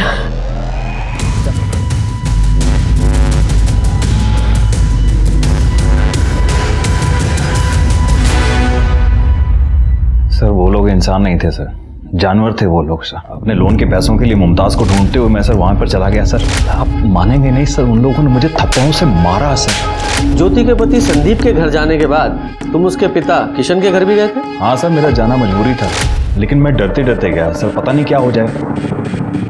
देखो मैं कुछ नहीं जानता हूँ, लोन के पैसे वापस दिलवा दो वरना मैं पुलिस में कंप्लेंट कर दूंगा कि तुमने कंपनी के साथ फ्रॉड किया है। सर मैंने कोई फ्रॉड नहीं किया है सर, प्लीज मेरा यकीन करिए सर। अगर आप मुझे यहाँ से निकालने में मेरी मदद करेंगे ना तो मैं वादा करती हूँ आपके पैसे वापस दिलवा दूंगी सर। मैं मेरे होने वाले बच्चे की कसम खा रही हूँ सर, मैंने कोई धोखा नहीं दिया, उल्टा मेरे साथ धोखा हुआ सर। प्लीज मेरी मदद करिए। देखो मुझे बेवकूफ मत बनाओ इस तरह से, बात बात आई ना समझ में। कौन है तू? सर वो गिड़गिड़ा रही थी सर, बच्चे की कसम खा रही थी। मुझे समझ में नहीं आ रहा कि फ्रॉड उसने किया या फिर किसी और ने किया। एक्चुअली ये फ्रॉड था क्या, और तुम्हें क्यों लगता है कि ज्योति इसमें इन्वॉल्व थी? ज्योति मेरे यहाँ पर लोन डिपार्टमेंट में काम करती थी। जितने भी ये लोन सैंक्शन हुए हैं ना, सब उसी के थ्रू हुए हैं। सर ये 2 लाख के लोन का एप्लीकेशन फॉर्म है और कुछ डॉक्यूमेंट्स हैं, आप चेक कर लीजिए। पेपर्स तो सब क्लियर हैं, लेकिन रिटर्न की गारंटी क्या है? सर रिटर्न की गारंटी के लिए वो अपने लैंड के पेपर्स डिपॉजिट करेंगे, और मेरे शौहर के अच्छे दोस्त हैं, फ्रॉड नहीं है। अच्छा, इन सारे लोन्स में उसके पति पंकज अहमद वो भी इन्वॉल्व था? हाँ सर, ज्योति ने बताया था कि जितने भी क्लाइंट थे वो उसके पति के थ्रू आए थे। शुरू में तो सर उसने EMI प्रॉपर टाइम पे करवा करना सर मेरा विश्वास जीत लिया, लेकिन अभी 4-5 महीने से सर लोन की एक भी EMI नहीं आ रही है सर, और यही अमाउंट मेरा कुछ 26 लाख रुपए अटका पड़ा है सर। 26 लाख? जी हाँ सर, इतना बड़ा अमाउंट था, इसलिए सर मुझे ज्योति के ऊपर प्रेशर डालना जरूरी हो गया था सर। जो लोन आपके थ्रू सैंक्शन हुए हैं ना, वो रिकवरी नहीं हुई ना, तो पैसे सारे आपको भरने पड़ेंगे या फिर जेल जाना पड़ेगा, समझिए आप। और सर फिर वो एक दिन अचानक गायब हो गई और मुझे डाउट हो गया। मैंने सारे पेपर मंगवाए और चेक किया, और सारे पेपर सर फर्जी निकले। जिन अकाउंट्स में लोन ट्रांसफर हुए वो अकाउंट्स भी फर्जी निकले। ये सारे लोन्स जो भी ज्योति के थ्रू सैंक्शन हुए थे, उनके सारे डॉक्यूमेंट्स और वो लोन का पैसा जिन जिन अकाउंट्स में ट्रांसफर हुआ, सबकी डिटेल्स चाहिए अर्जेंट।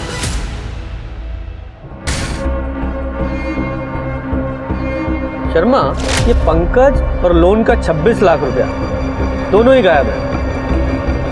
लगता है दोनों ही फ्रॉड भी है। सर मुझे तो इस नवीन पे भी डाउट हो रहा है। ज्योति की वजह से उसे 26 लाख का फटका लगा, पर वो इतने आराम से बैठा हुआ है। ये नवीन ने जो स्टोरी सुनाई है, जरा पता करो इसमें कितनी सच्चाई है। Please sir. सर ज्योति की पोस्टमार्टम रिपोर्ट, उसकी मौत रात 8 से 9 बजे के बीच सर पे रॉड या किसी भारी चीज से वार करने की वजह से हुई। और उसकी बॉडी को जलाने की भी कोशिश तो की गई, लेकिन पेट्रोल या केरोसिन जैसी किसी चीज का इस्तेमाल नहीं किया गया। ये ज्योति जो घर से बैग लेकर भागी थी, वो भी उसकी बॉडी के पास खुला हुआ पड़ा मिला, और उसमें जो कपड़े थे वो भी उसकी बॉडी पर आधे जले मिले। इसका मतलब तो लगता तो ऐसे ही। और ये पंकज, उसके कॉल रिकॉर्ड से कुछ पता चला? सर उसका फोन फर्जी डॉक्यूमेंट्स पे लिया गया है, और ज्योति के मर्डर के वक्त उसकी लोकेशन उसके गांव की ही थी। और ये प्रॉपर्टी के पेपर? सर वो भी फर्जी है। कुछ फर्जी, ये सिम कार्ड ये भी फर्जी डॉक्यूमेंट पे लिए गए, ये प्रॉपर्टी के पेपर्स फर्जी, यहाँ तक कि बैंक के सारे अकाउंट वो भी फर्जी डॉक्यूमेंट पे खोले गए। पता करो ये सारे अकाउंट्स किसने और कैसे खुलवाए, और ये भी पता करो इन सारे अकाउंट से किसने और कब कब पैसे निकलवाए। किसी से इस पंकज और ज्योति के फ्रॉड का पता चले शायद। जी सर। और सुनो, ये बिट्टो, इसका कुछ पता चला? सर नहीं, हमारे खबरी काम कर रहे हैं, लेकिन अब तक कोई इन्फॉर्मेशन नहीं मिल पाई। हमने गांव के लोगों से भी ये पॉलीगैमी बहु विवाह के बारे में पूछताछ करने की कोशिश की। सब लोग ज्योति के भागने को गांव की इज्जत के साथ जोड़ रहे हैं, कोई कुछ नहीं बता रहा। शर्मा, ये तो पता करना पड़ेगा कि ज्योति घर से भागने के लिए झूठ बोल रही थी या सचमुच में ऐसा था कि दोनों भाई उसे बीवी बनाकर उसके साथ रेप कर रहे थे। तो बिट्टो को ढूंढना पड़ेगा, क्योंकि वही असली सच्चाई था।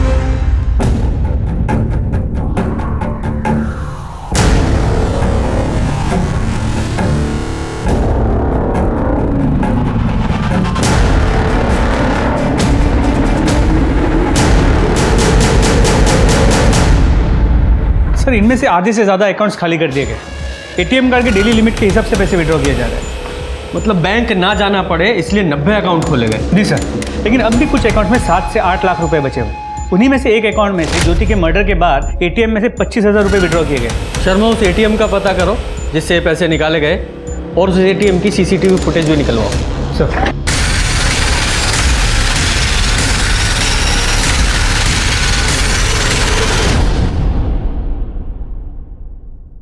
सर, पंकज की मोबाइल लोकेशन के मुताबिक जिस वक्त ज्योति को किडनैप किया गया, उसकी मोबाइल की लोकेशन जयपुर के जगतपुर एरिया की थी। पर यह भी पता चला कि हर महीने 15 दिन में उसकी मोबाइल की लोकेशन उसी एरिया में 3 से 4 दिन के लिए होती है। जयपुर की लोकल पुलिस को इन्फॉर्म करो और पता करो इस पंकज का उस एरिया से क्या संबंध है। जी सर। जयपुर पुलिस की मदद से पंकज की तलाश शुरू हुई, और तभी उन्हें हरियाणा से एक ऐसी लीड मिली जिसने कई सवालों के जवाब तय कर दिए।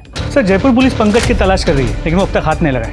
तो सर इसमें दिल्ली हरियाणा बॉर्डर की उस एटीएम की फुटेज है जहाँ पे ज्योति के मर्डर के बाद फेक अकाउंट से 25,000 रुपये निकाले गए।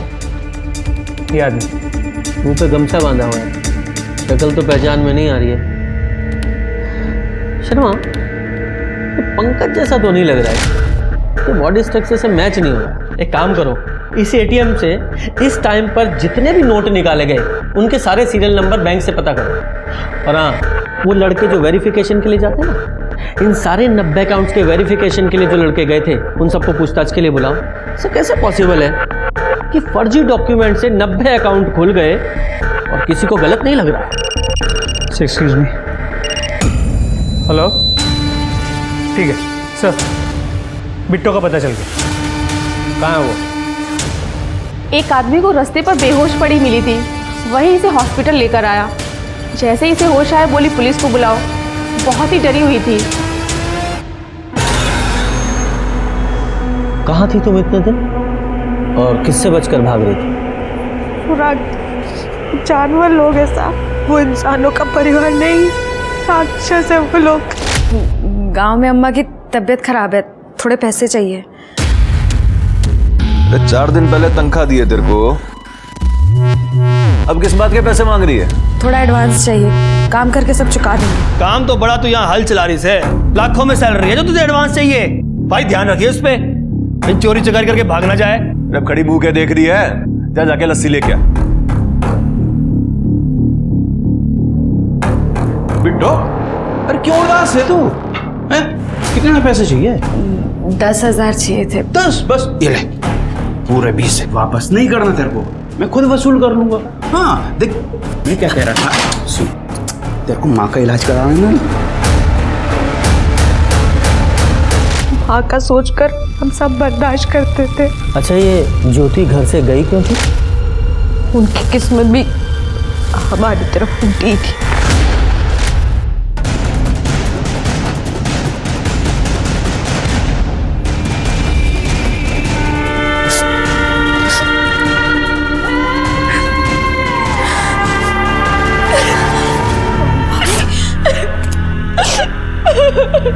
जमीन बचाने के नाम पर भेड़िया लोग भाभी के साथ जबरदस्ती करते थे। दोनों भाइयों के लिए एक ही बीवी ऐसा होता। सही किया उन्होंने वहां से भाग गए, कि भागने के बाद उन लोग की बहुत बेइज्जती, और ये झूठी इज्जत बचाने के लिए वो लोग भाभी को मारने के लिए ढूंढ रहे। मतलब रामफल और उसके दोनों बेटों ने तुम्हें कैद करके रखा था, पर मजबूरी में ही सही तुम वो कर रही थी जो वो करवाना चाहते थे।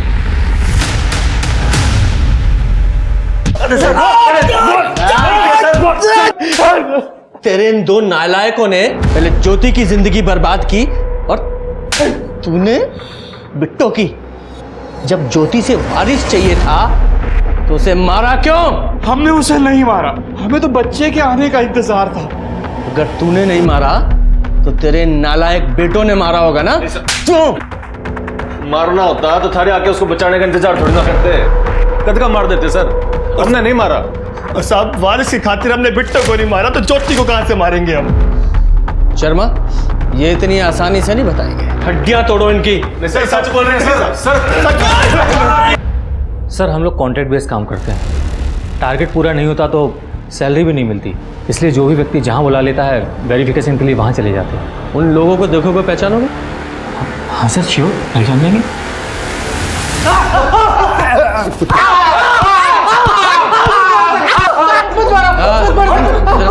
सर बताते, बताओ। सर हमें झूठे वेरिफिकेशन के लिए पैसे मिले थे सर। किसने दिए थे पैसे? बोल। पंकज ने, वो हमें अलग अलग जगह पे मिलने के लिए बुलाता था और उसने कहा था इस काम के लिए पैसे मिलेंगे और हम मान भी गए, पर कुछ दिन बाद पैसे आना बंद हो गए और वो दोनों गायब भी हो गए। वो दोनों? दूसरा कौन था? मतलब कोई औरत थी? नहीं सर, वो औरत नहीं, आदमी था। पंकज भाई, अकाउंट्स में कुछ गड़बड़ हुई है।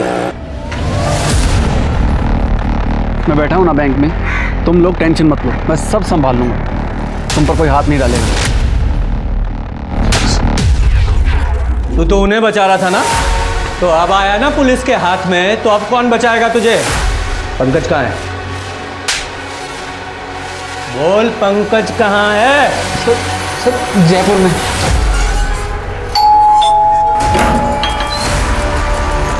जी पंकज यही रहता है? कौन पंकज?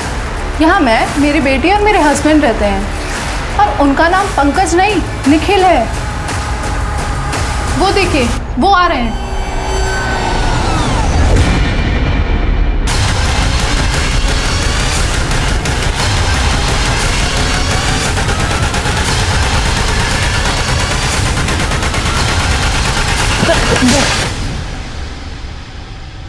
सर मेरा असली नाम निखिल है।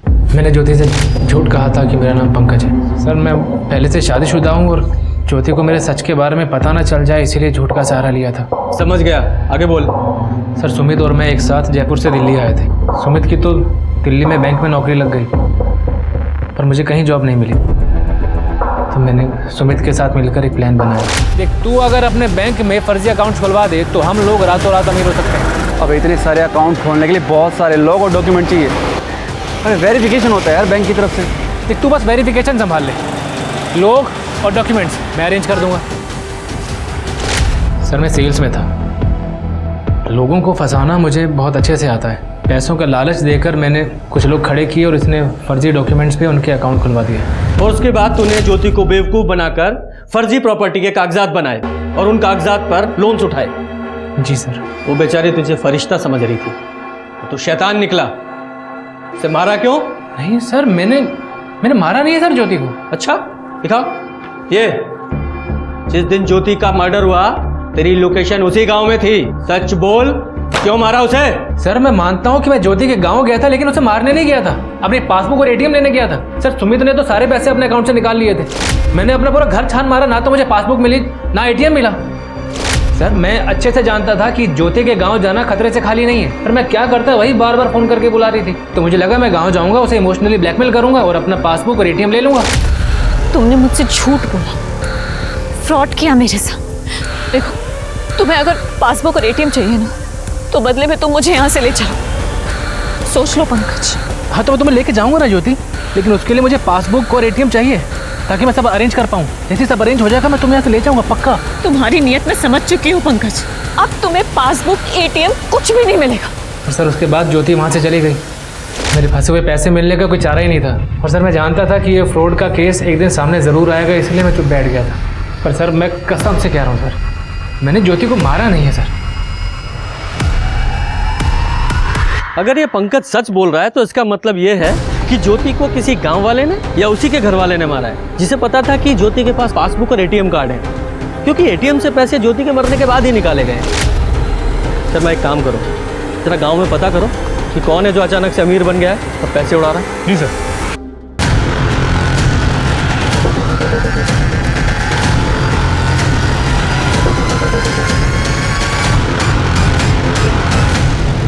सर वो तो खुद लोगों को बोल रहा है कि उसी ने ज्योति का मर्डर किया। जोर शोर से शादी की तैयारियां चल रही, पर एडवांस में वही सीरियल नंबर के नोट्स बांट रहा है जो ज्योति के मर्डर के बाद एटीएम से निकाली गई। उठाओ इसे। तो बता, क्यों मारा अपनी बेटी को? कभी न मैंने नहीं मारा हमारी छोरी ने। अच्छा, जो तो खुद ही बताता हुआ घूम रहा है पूरे गांव में कि मैंने अपनी बेटी को मार दिया, वो क्या है? अरे वो तो इज्जत की खातिर झूठ बोलना पड़ेगा रोका। अरे अपने गांव में बिरादरी की इज्जत की खातिर अपनी छोरी ज्योति का खून मैंने अपने हाथों से कर दिया। अच्छा? और वो झूठ मैंने खुद फैलाए थे, तभी तो बबलू का बाप बबलू और प्रिया की शादी के लिए तैयार हो गया। इतने सारे पैसे तेरे पास आए कहां से? क्यों? क्योंकि जिसने तुझे वो पैसे दिए ज्योति का मर्डर उसी ने किया है। यूं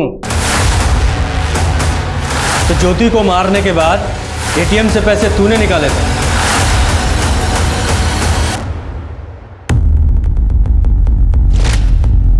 और वो एटीएम कार्ड तूने इसे दिया। हाँ, क्योंकि मेरी शादी ना होने में सिर्फ दो ही प्रॉब्लम थी, एक पैसे की और एक दीदी के वजह से जो हमारी बदनामी हुई थी उसकी। पर इन्हीं दो वजह से बबलू के बापू हमारी शादी को ना करा रहा था, और फिर दीदी ने एटीएम दे के और पासबुक दे के हमारी पैसे की प्रॉब्लम सॉल्व कर दी थी। छोटी, मुझे माफ़ कर दे, हमारी वजह से तेरी शादी टूट गई। ये सब हमारी वजह से हुआ है ना, अब मैं ही इसे ठीक करूँगी। ये ले पासबुक और एटीएम कार्ड। इस अकाउंट में ना कम से कम 7-8 लाख रुपए हैं। इससे तेरी और बबलू की शादी धूमधाम से हो जाएगी। फिर मैंने बबलू को बताया कि हमारी पैसे की प्रॉब्लम सॉल्व हो गई है। तो इसने कहा पैसे तो हो गए, पर जो दाग इज्जत पे लग गया उसका क्या? जब तक वो नहीं धुलेगा ना, हमारा पप्पू ना ब्याह के लिए हानि करेगा। और ऊपर तब तक ज्योति थारे ही घर में थारे ही साथ रह रही है। मैंने तारा बाप नहीं समझ में आता, मारने के बजाय उसकी तीमरदारी में लगा हुआ है। अरे वो नहीं मार रहा तो क्या हो गया, हम मार देते हैं, है ना? और सारा पैसा भी हमारा ही हो जाएगा और तेरा बापू भी खुश हो जाएगा। उसके बाद दीदी जहाँ भी जाती मैं पूरी नज़र रखती उस पर। फिर वो एक दिन पंकज से मिलने गई तो मैंने बबलू को कॉल करके सब बता दिया, दीदी निकल चुकी है। अगर मैं सारे पैसे बापू ने दे देती तो मुझसे 1000 सवाल पूछता, इसलिए मैंने पैसे बबलू को दे दिए, ये कहकर कि इज्जत तो वापस आ गई है, तो फिर अब शादी पैसे की वजह से क्यों रुके। और ये पैसे उसने बापू को दे दिए। और वैसे भी मेरी शादी दीदी की वजह से टूटी थी, हमारी बदनामी हुई थी। पहले जैसा सब करना था तो इसलिए मार दिया दीदी को। अब जाओ जेल, वहीं निकलेगी तुम्हारी बारात। हम सुधरेंगे तो समाज सुधरेगा। हम गलत बातों, गलत चीजों के आगे घुटने नहीं टेकेंगे, आवाज उठाएंगे तो समाज बदलेगा। अब मैं अनूप सोनी आपसे विदा लेता हूं, फिर मुलाकात होगी क्राइम पेट्रोल सतर्क में एक और नए केस के साथ। तब तक अपना और अपने परिवार का ख्याल रखें, सतर्क रहें, सुरक्षित रहें और देखते रहें क्राइम पेट्रोल सतर्क। जय हिंद। इस तरह के और भी एपिसोड देखने के लिए हमारे चैनल को सब्सक्राइब करें और बेल आइकन दबाना ना भूलें।